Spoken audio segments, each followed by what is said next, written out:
Bueno, aquí podemos encontrar otro trastorno que es el trastorno bipolar relacionado e inducido por sustancias o medicamentos. Este trastorno bipolar puede ser inducido por sustancias en donde es una notable y persistente alteración del estado de ánimo, que se considera ser provocada por los efectos fisiológicos y directos de una sustancia, como por ejemplo una droga, un medicamento, una exposición a un tóxico, dependiendo de la naturaleza de la sustancia y del contexto en el que aparecen los síntomas. Hay que tener en cuenta que la alteración puede suponer que este trastorno sea depresivo o con una notable pérdida de placer o interés por las cosas, o que sea un trastorno elevado, expansivo o irritable. Bueno, en cuanto a los criterios de este trastorno, los voy a hablar como en la manera general de cómo estos se van relacionando y lo que ellos quieren dar a entender. Entonces he llegado o he sacado la conclusión de que en general en pacientes bipolares se ha referido un incremento en el consumo de todas las sustancias. ¿Qué quiere decir esto? Que hay drogas que pueden tener efectos diferenciales respecto a una regulación emocional y que pueden estar más relacionados con una inducción de cambios en el estado de ánimo de estos sujetos, y que esto se vuelve más llamativo como a su consumo por un posible efecto ya sea beneficioso a corto plazo de estas alteraciones anímicas. Por lo que quiere decir que no está claro que si existen drogas de preferencias en los pacientes o en los sujetos bipolares, puesto que son más prevalentes ciertas adicciones o si existen cambios en el patrón de consumo según el estado anímico predominante en el que el sujeto se encuentra. Hay que tener en cuenta que en el trastorno relacionado con sustancias implica cierta aparición de problemas causados por ciertos efectos directos de una sustancia. Entonces, en este trastorno podemos encontrar ciertas sustancias, la cual incluye intoxicación, abstinencia y trastornos mentales inducidos por sustancias. Bueno, básicamente son muchos los tipos diferentes que existen de estas sustancias, el cual puede producir un trastorno inducido por sustancias o medicamentos. Es por esto que a continuación daré a conocer básicamente de qué se trata la intoxicación, la abstinencia y los trastornos mentales inducidos por sustancias. Entonces, en la intoxicación hace referencia como a esos efectos inmediatos y transitorios de una droga en concreta. La intoxicación altera la función y el juicio mental de la persona y puede modificar su estado de ánimo.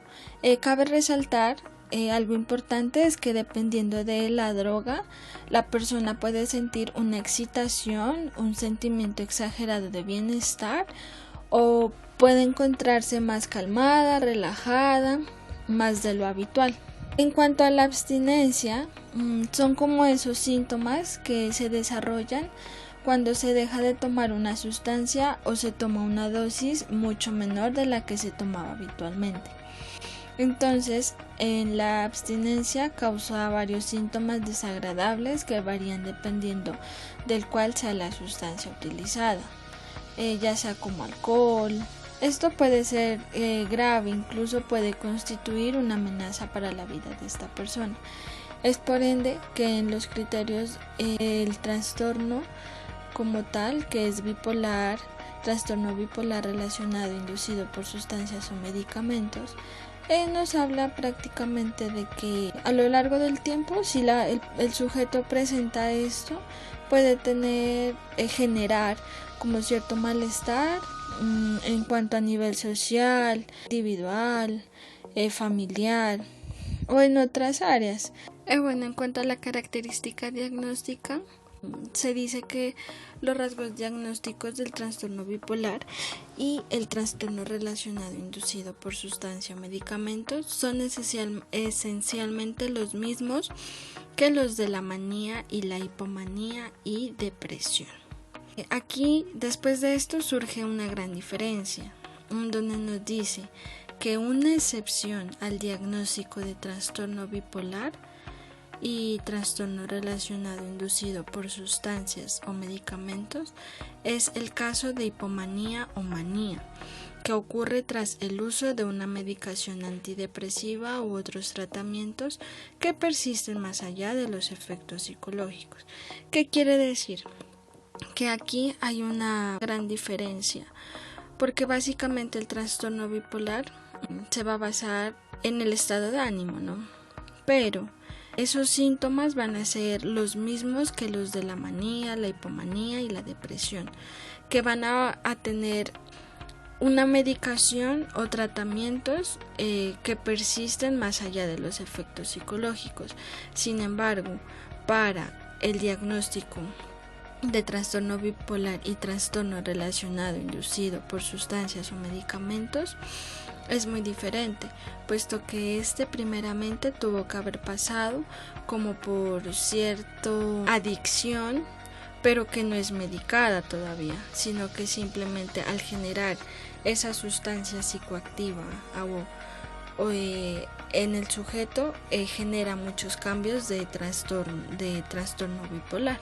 Hay distintas explicaciones para justificar dicha alta prevalencia, como la hipótesis de la automedicación, factores de vulnerabilidad común o el consumo de sustancias como un factor de riesgo.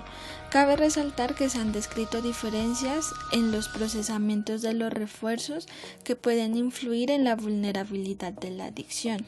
¿Qué quiere decir esto? Que a lo largo del tiempo también se han considerado factores clínicos en donde el sujeto parece consumir más en la fase de manía, en posible relación con una búsqueda de placer. Como bien podemos mirar, la prevalencia de este trastorno no hay estudios epidemiológicos, puesto que cada sustancia puede tener su propio riesgo individual. ¿Qué quiere decir? Que prácticamente es el sujeto quien elige y quien lo asume de manera individual, y es el sujeto mismo el encargado de producir este factor de riesgo y a lo largo o mediante un proceso largo llegar a presentar este trastorno bipolar inducido o relacionado por sustancias o medicamentos. Encontramos lo que es desarrollo y curso de este trastorno bipolar relacionado inducido por sustancias o medicamentos, en donde la manía es inducida por fenciclidina. ¿Qué es esto? Es una droga disociativa usada como agente anestésico que posee efectos alucinógenos y neurotóxicos. Se puede decir que a partir de esto puede presentarse lo que es el delirio, en donde es una alteración grave de las capacidades mentales que resulta en pensamientos confusos y una conciencia reducida del entorno. A través de presentar como ciertos rasgos que convierte en un estado ya sea de manía o de manía mixta. Esto a través del proceso acompaña a que ese consumo o la inhalación rápida aparezca normalmente en unas horas o en mucho o en pocos días, en donde el estado de ánimo se mira relacionado en cierta parte, puesto que al volverse en una adicción de consumo o inyecciones puede llevar a que esta persona presente cierto tipo de trastorno como tal. Y finalmente encontramos lo que es el diagnóstico diferencial.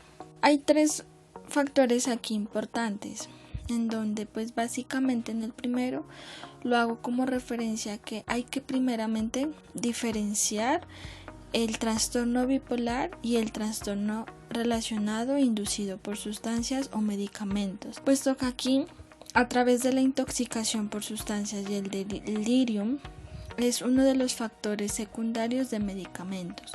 Por lo tanto, nosotros como psicólogos debemos aprender a diferenciar los criterios tanto del trastorno bipolar 1 y del trastorno bipolar 2, porque de una u otra manera, si se asemejen, no van a ser iguales. Entonces hay que tener en cuenta que básicamente este trastorno se da, un ejemplo, cuando una persona tiene depresión, esta pues será medicada, ¿verdad?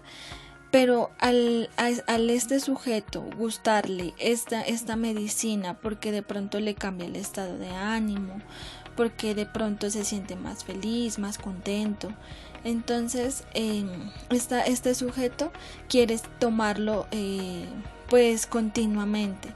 Entonces aquí ya podemos decir que es como un trastorno bipolar que se relaciona con esta sustancia o medicamento, puesto que para el sujeto se ha vuelto como una adicción en especial. Es por esto que esos efectos fisiológicos al igual van a tomar cierta diferencia en los diferentes tipos de trastorno.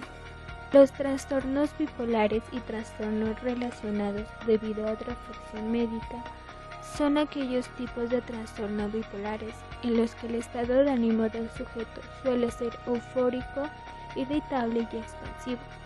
Son la consecuencia de una enfermedad o de una afección médica, en donde el cuadro clínico predomina una notable persistencia de alteración del estado de ánimo. Para ello es necesario conocer los criterios de diagnóstico. En los criterios de diagnóstico encontramos el estado de ánimo depresivo. Este es notable ya que existe la disminución de interés, del placer en la realización de las actividades diarias del sujeto. Estos estados de ánimo suelen ser elevados, expansivos o irritables. Otro criterio importante es las evidencias a partir de la historia clínica, en donde es una consecuencia fisiopatológica directa de otra afectación médica. Y otro criterio muy importante es el trastorno que causa malestar clínicamente significativo, es decir, existe un deterioro en lo social, laboral, académico u otras áreas importantes del funcionamiento del ser humano. En muchas ocasiones, este tipo de personas suelen ser hospitalizadas para no lesionarse a ellas mismas ni a las personas con quien convive. En el criterio de diagnóstico, al hacer referencia a los estados de ánimo, nos referimos a tres. El primero, el estado de ánimo elevado, manía, sentimiento donde sobresale el bienestar de una manera exagerada de la persona. Los sujetos suelen ser excesivamente alegres y expresan euforia. Un claro ejemplo es cuando una persona compra sin límites cosas. No se da cuenta de cuánto dinero está invirtiendo y ni qué cosas está comprando. El estado de ánimo expansivo, hipertimia. Este es el estado de ánimo que ocurre cuando la persona no puede controlar sus propios sentimientos. Esta persona suele estar feliz, pero también triste, lo cual estas son exaltaciones pasajeras. El estado de ánimo irritable es el estado de ánimo en que las personas se enojan con facilidad, tienen un mal carácter y no lo dominan en cualquier circunstancia en la que se encuentran. Mutaciones médicas que produce el trastorno bipolar maníaco hipomaníaco están la enfermedad de Cushing, esclerosis múltiples, infarto cerebral y el daño cerebral por traumatismo. La enfermedad de Cushing es originada por el aumento de la hormona del cortisol. Las personas suelen presentar una joroba de grasa entre los hombros, cara redonda y estrellas gravídicas de color rosa o púrpura en la piel. Las mujeres suelen experimentar periodos menstruales irregulares o inexistentes. El vello facial y corporal es más grueso y más visible. En los hombres, la disminución de la libido, de la fertilidad y disfunción eréctil. En la enfermedad de la esclerosis múltiple, principalmente afecta al cerebro y la médula espinal, es decir, al sistema nervioso central. Suele afectar a las mujeres que a los hombres. Se prediagnostica con mayor frecuencia entre los 20 y 40 años de edad. Es causada principalmente por el daño a la vaina de mielina, que es esta cubierta protectora que rodea las neuronas. Cuando esta cubierta de los nervios se daña, los impulsos nerviosos disminuyen o se detienen. La enfermedad del infarto cerebral se caracteriza por un déficit neurológico de instauración progresiva e intermitente con trastornos leves al inicio o máximo al transcurrir las horas. Los principales factores de riesgo por la aparición del infarto cerebral son hipertensión arterial, tabaquismo y la drogadicción. Este tipo de enfermedad suele presentarse más en hombres de mediana edad que en mujeres. Y el daño cerebral por traumatismo es una lesión cerebral traumática repentina que causa daño al cerebro, como son las caídas, los accidentes y algún tipo de lesión en realizar un deporte. En las consecuencias funcionales de este tipo de trastorno hace referencia a la alteración asociadas a la afección médica, en donde hay una interferencia con el tratamiento médico. Eso puede ser por medicamentos o porque piensa que se va a curar, pero únicamente se va a detener esta afección médica. Y hace referencia al trastorno o al síndrome afectivo provoca unos altibajos emocionales que van desde trastornos de depresión hasta episodios. Los síntomas pueden incluir conducta de riesgo, pensamientos intrusivos y episodios maníaco o hipomaníaco. En el diagnóstico diferencial existen dos tipos de síntomas. El primero, el síntoma de delirio, catatonía y ansiedad aguda. La catatonía es un síndrome neuropsiquiátrico caracterizado por las anomalías motoras que se presentan en asociaciones con alteración en la conciencia, el afecto y el pensamiento de los sujetos. Existen aquí dos tipos. El primero, el tipo delirante, en el que incluye un cuadro maniatiforme. El segundo, el tipo maligno, incluye a la catatonía letal, el síndrome neurolóptico y maligno. El segundo síntoma es el depresivo o maníaco inducido por la medicación, donde hay que tener en cuenta que la manía es un sentimiento extremo de bienestar, energía y optimismo. Esta puede ser tan intensa que afecte la manera de pensar y de juzgar, en la que muchas personas pueden creer cosas extrañas de ti mismo para tomar malas decisiones, de comportarse de forma vergonzosa. Otro trastorno bipolar y trastorno relacionado especificado. Se caracteriza por la presencia de los síntomas del trastorno bipolar y trastorno relacionado, que causan malestar clínicamente significativo o un deterioro en lo social, laboral, académico, es decir, en las áreas importantes del funcionamiento del ser humano, pero no cumplen con todos los criterios. Para ello es necesario conocer a través de los episodios lo siguiente. En el episodio hipomaníaco de corta duración y episodios de depresión mayor, a lo largo de la vida el individuo ha presentado de uno o más episodios de depresión en los que nunca cumplió con los criterios para un episodio maníaco o hipomaníaco, pero han experimentado 2 o más episodios de hipomanía de corta duración que cumplen con todos los criterios para un episodio hipomaníaco, pero únicamente, como lo dices, de corta duración, solo dura 2 a 3 días. En el segundo, en el episodio hipomaníaco con síntomas insuficientes y episodios de depresión mayor. Aquí dice que existe un antecedente a lo largo de toda la vida de uno o más episodios de depresión mayor en los individuos. Estos han experimentado uno o más episodios de hipomanía, pero no cumplen con todos los criterios. Es decir, al menos 4 días consecutivos de estado de ánimo elevado y 1 o 2 de los otros síntomas de un episodio hipomaníaco. Tercero, episodio hipomaníaco sin episodio previo de depresión mayor. Es decir, el individuo ha presentado episodios hipomaníacos sin cumplir ninguno de los criterios de episodio de depresión mayor o episodio maníaco. En el cuarto, ciclotimia de corta duración, presenta durante 24 meses en los adultos y en menos de 12 meses en los niños. Estos son episodios múltiples de los síntomas hipomaníacos que no cumple con los criterios para un episodio hipomaníaco y múltiples episodios de síntomas depresivos que tampoco cumplen los criterios para un episodio de depresión mayor que persiste durante un periodo de menos de 24 meses.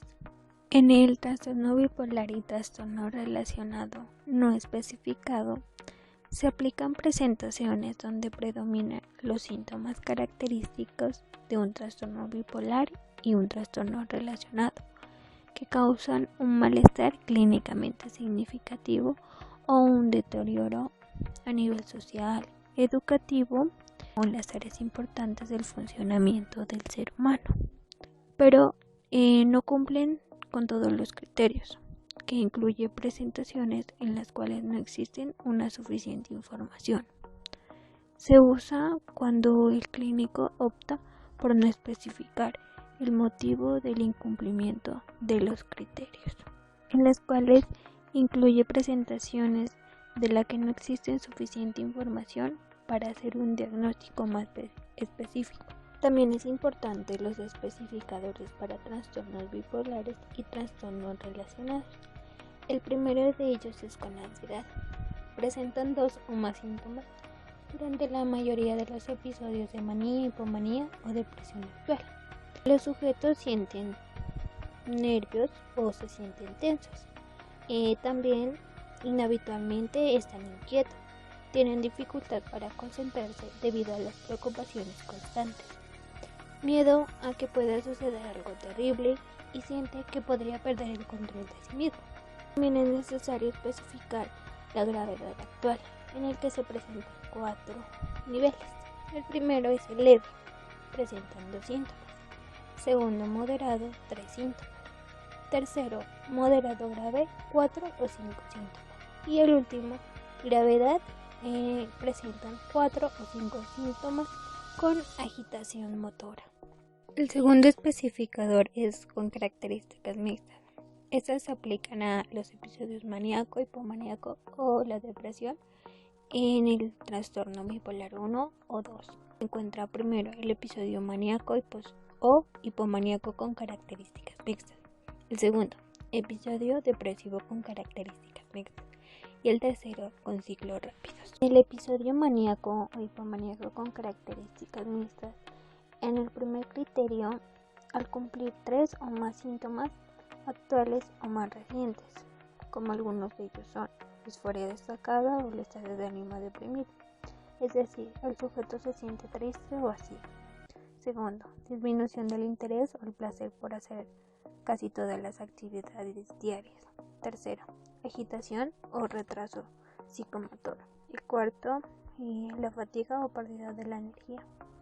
Quinto, sentimiento de inutilidad o culpabilidad excesiva o inapropiada, en donde pues un claro ejemplo es no simplemente se autorreproche o se culpe por estar enfermo o porque no puede caminar, porque no puede realizar las cosas.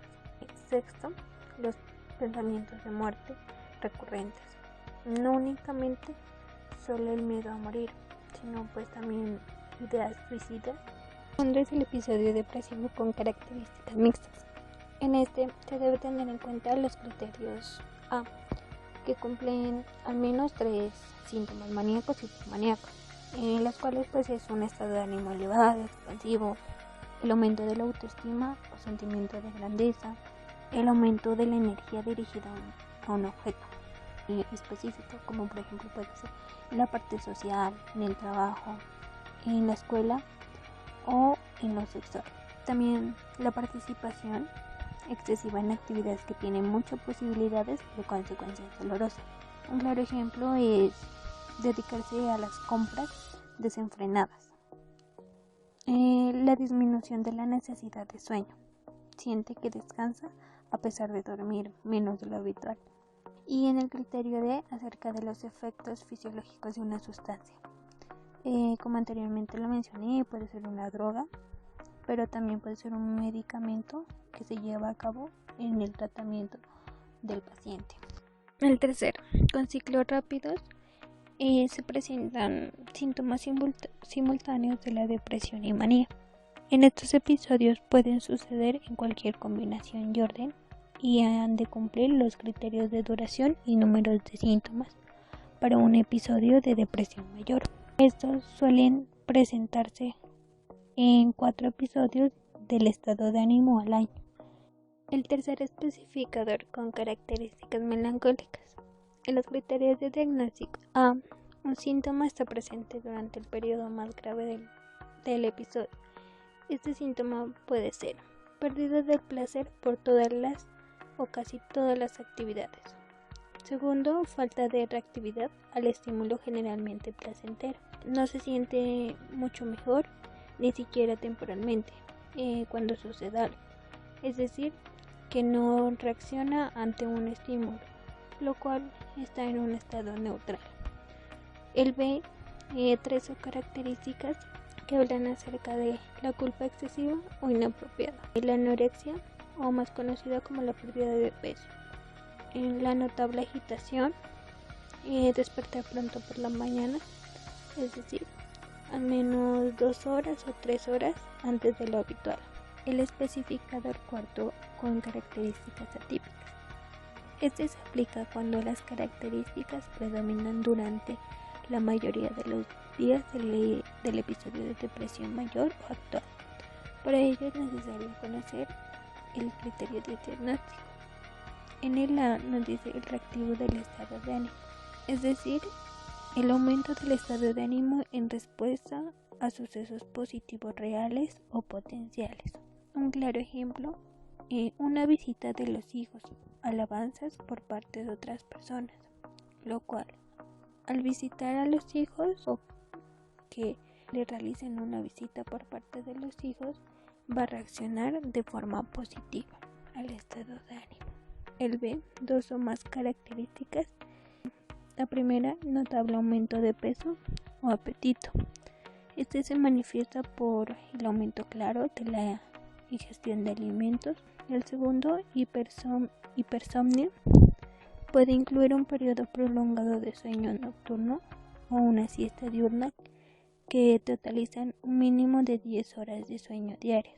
Tercero, parálisis pumblea.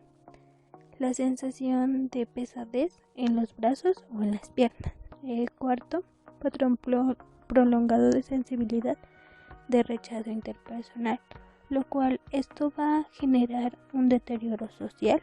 En el quinto especificador encontramos con características psicóticas. Son los delirios y alucinaciones que están presentes en cualquier momento de este episodio. Se debe especificar si son congruentes o no con el estado de ánimo. Primero, con características psicóticas congruentes con el estado de ánimo. Durante los episodios maniáticos, el contenido de todos los delirios y alucinaciones concuerdan con los temas maniáticos típicos de grandeza, invulnerabilidad, pero también pueden incluir temas de sospecha, especialmente respecto a las dudas de otros acerca de las capacidades de logros y éxitos del individuo. El segundo, con características psicóticas no congruentes al estado de ánimo. El contenido de los delirios y las alucinaciones no concuerdan con los temas de popularidad del episodio, como se ha descrito anteriormente. El contenido es una mezcla de temas incongruentes y congruentes con el estado de ánimo del sujeto. Sexto especificador se encuentra con catatonia. Se puede aplicar a un episodio de manía o depresión si existen características catatónicas durante la mayor parte del episodio. Suele presentarse el aspecto de esquizofrenia y otros trastornos psicóticos. Siguiendo con el orden de los especificadores, encontramos con inicio en el periparto. Los episodios del estado de ánimo se pueden iniciar durante el embarazo o en el posparto, aunque las estimaciones difieren según el periodo de seguimiento después del parto. Entre un 3 y 6% de las mujeres experimentará al inicio de un episodio de depresión mayor durante el embarazo o en las semanas que siguen al parto. Existe un 50% de los episodios de depresión mayor posparto comienza realmente antes del parto. Así pues, estos episodios se denominan colectivamente episodios peripartos. El último tipo de especificadores para trastornos bipolares y trastornos relacionados encontramos con patrón estacional. Este especificador se aplica al patrón del episodio del estado de ánimo a lo largo de toda la vida del sujeto. La característica esencial es un patrón estacional regular de al menos un tipo de episodio, ya sea manía, hipomanía o depresión. Los otros tipos de episodios pueden no seguir este patrón.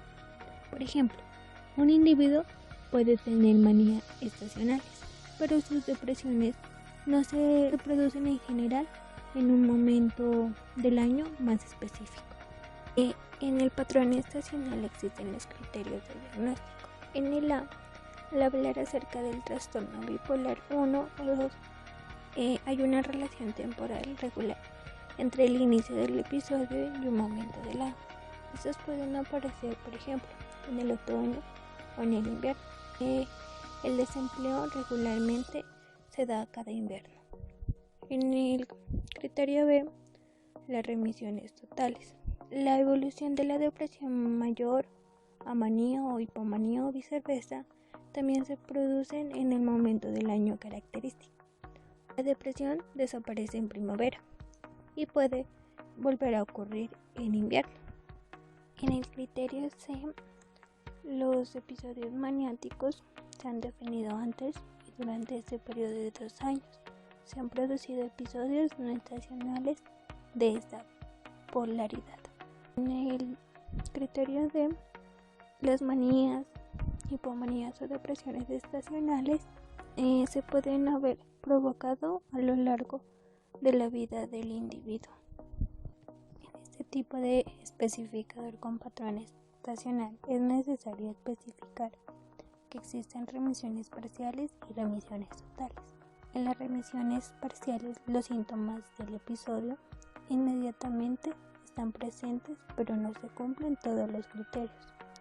O cuando acaba un episodio de este tipo, maníaco, hipomaníaco o depresivo, existe un periodo que dura menos de 2 meses, sin ningún síntoma significativo de un episodio maníaco, hipomaníaco o depresión mayor.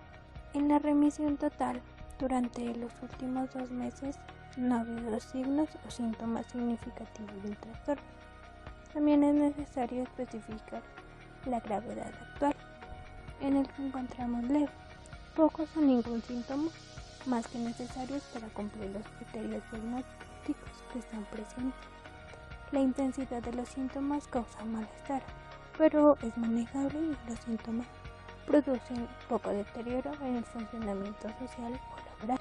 En el moderado, el número de síntomas, la intensidad de los síntomas, el deterioro funcional están entre los especificadores para leve y grave. En el último, grave, el número de síntomas supera notablemente a los necesarios para hacer diagnóstico. La intensidad de los síntomas causa malestar y no es manejable, y los síntomas interfieren notablemente en el funcionamiento social, académico y laboral del individuo.